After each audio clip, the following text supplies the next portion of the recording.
4 नन्ही बच्चियां एक प्लेन हादसे के बाद अचानक पहुंच गईं एक सुनसान आइलैंड पर। ना घर, ना खाना, ना कोई मदद।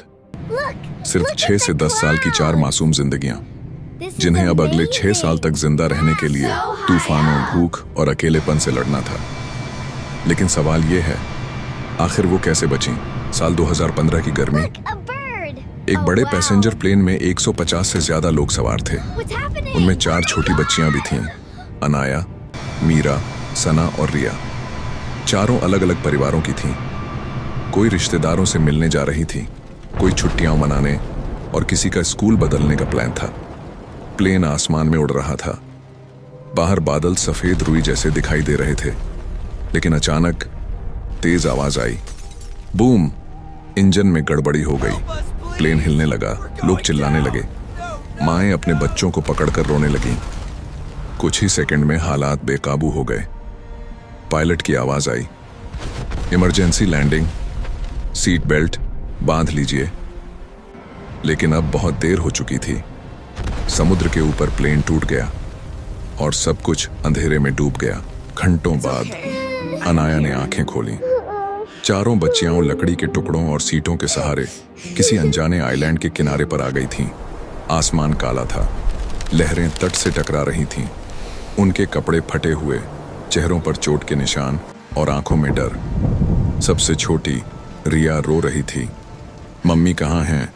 मुझे घर जाना है।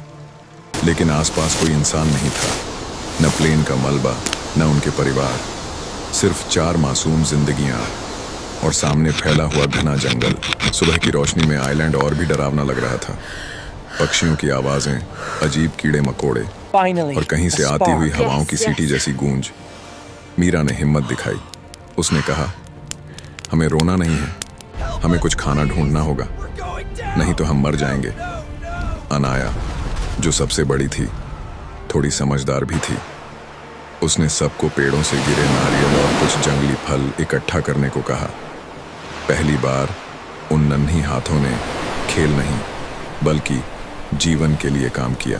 रात होते ही बारिश शुरू हो गई। बिजली कड़कने लगी। छोटी सी रिया डर के मारे अनाया से लिपट गई। उन्होंने बड़े पत्तों से अस्थाई छत बनाई और एक दूसरे के पास सिमट कर बैठ गईं। उस रात किसी को नींद नहीं आई। भूख, डर और ठंड ने उन्हें तोड़ दिया था। लेकिन अनाया के मन में एक संकल्प जन्म ले चुका था, अगर मैं हार गई तो ये सब मर जाएंगी, मुझे कुछ करना ही होगा। धीरे धीरे बच्चियां आइलैंड के माहौल से सीखने लगीं। नारियल तोड़ना, पेड़ पर चढ़ना, छोटे छोटे मछलियों को पकड़ना। अनाया लीडर की तरह काम बांटने लगी। मीरा फलों और पत्तों को इकट्ठा करती। सना छोटे पत्थरों से आग जलाने की कोशिश करती। रिया, जो सबसे छोटी थी, सबको हंसाने की कोशिश करती।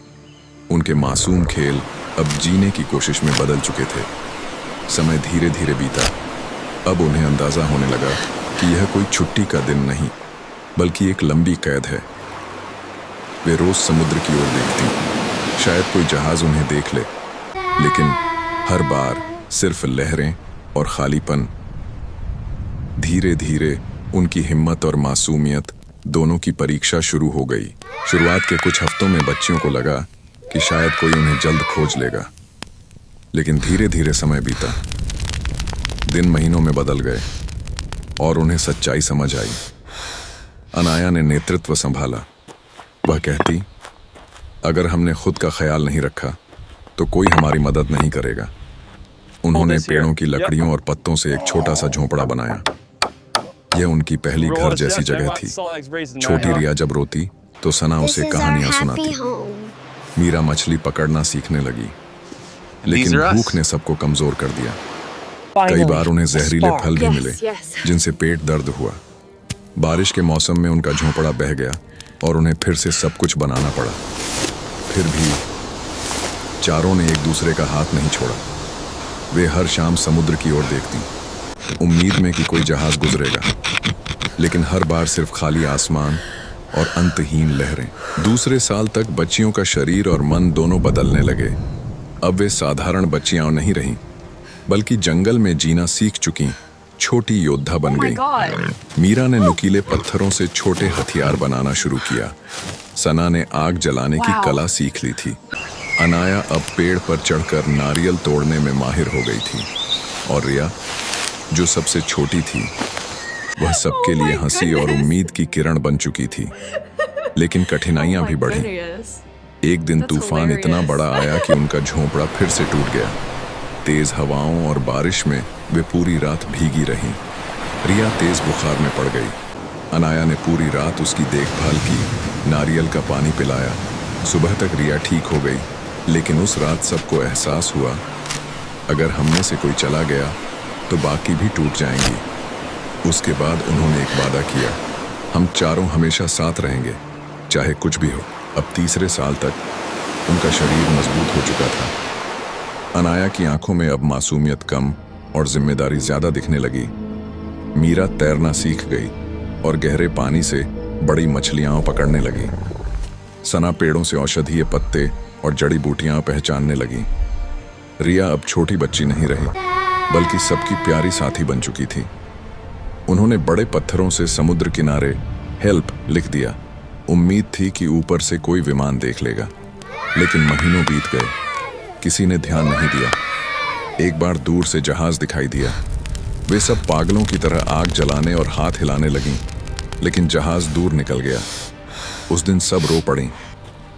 अनाया ने आंसू पोंछते हुए कहा, हम हार नहीं मानेंगे, एक दिन हमें जरूर कोई देखेगा। लेकिन अब एक और डर उन्हें घेरने लगा था।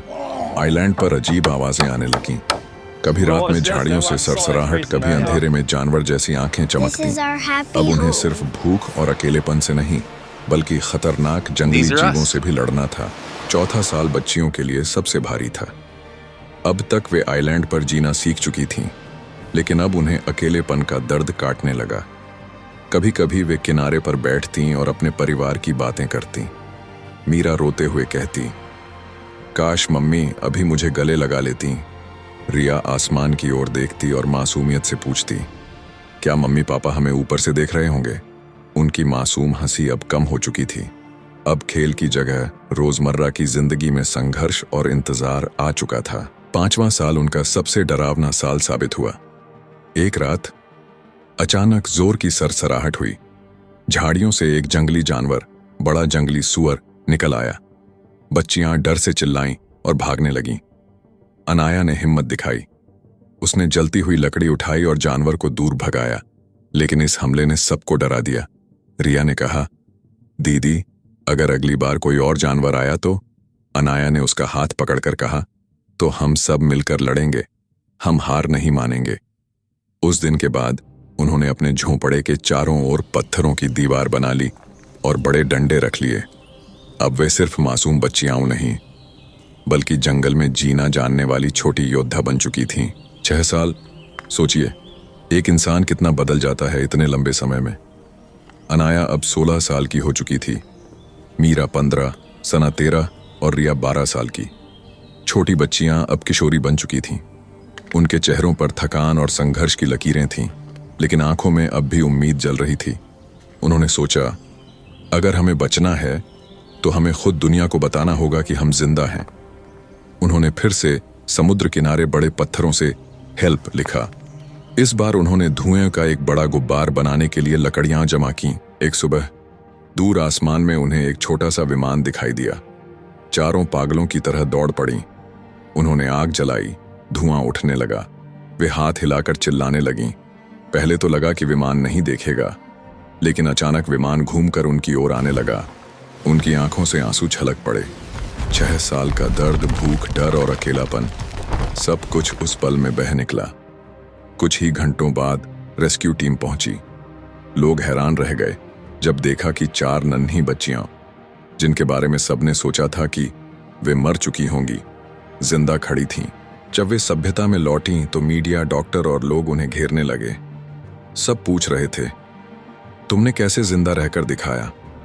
अनाया ने मुस्कुराते हुए सिर्फ इतना कहा, हम अकेले नहीं थे, हम 4 थे और हमने एक दूसरे का हाथ कभी नहीं छोड़ा। पूरा हॉल तालियों से गूंज उठा।